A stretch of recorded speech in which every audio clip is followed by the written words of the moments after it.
So the assumption-based planning system is based on DoD's Joint JOPS, or Joint Operations Planning Execution System, and again, it's based on the assumption-based planning model with an additional element of shaping, meaning how to influence the planning process through a mechanism for built in to develop your assumptions.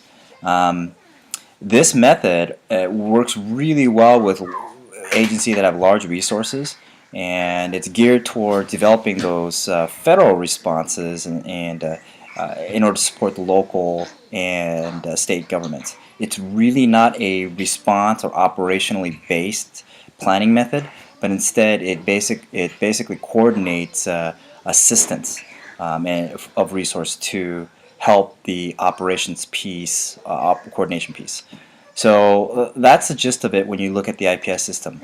The reason why the emergency management family, or the federal families in emergency management, decided to use JOPS was because it works really well, as I mentioned, with the military, and why invent the wheel? And in the absence of no process, they basically stole and ripped off and duplicated DoD's model. So with that stated, it's a very good system for the military. Not necessarily the best one, but it does provide some sort of initial step, and hopefully you'll see those in the military will see the it's my son. Hopefully you'll see the similarities within the military decision-making process that you saw with assumption-based planning, and for those in the background with military, regurgitation of what you've already experienced. So with that, we'll go and talk a little bit about the JOPS model, or the Defense Department Planning System. Basically, the rest of the military stole the Army's military decision-making process, which is assumption-based planning. They found that it worked really well under conditions where there's a lot of uncertainties.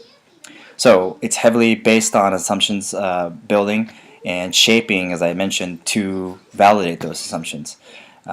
What's interesting about the DoD piece is that it develops courses of action. So it develops action plans, not necessarily for coordination, but for direct action. So that's the major difference between the integrated planning system versus the DoD planning system, is that it's more operationally based with the concept of course of action. In other words, it's less concept of operation driven rather than action driven. So with that, hopefully you'll get to enjoy some of the readings, some of the technical readings that I've put into this unit, and I look forward to your questions for the discussion. Feel free to give me a call or a shout via email if there's any questions. Thank you.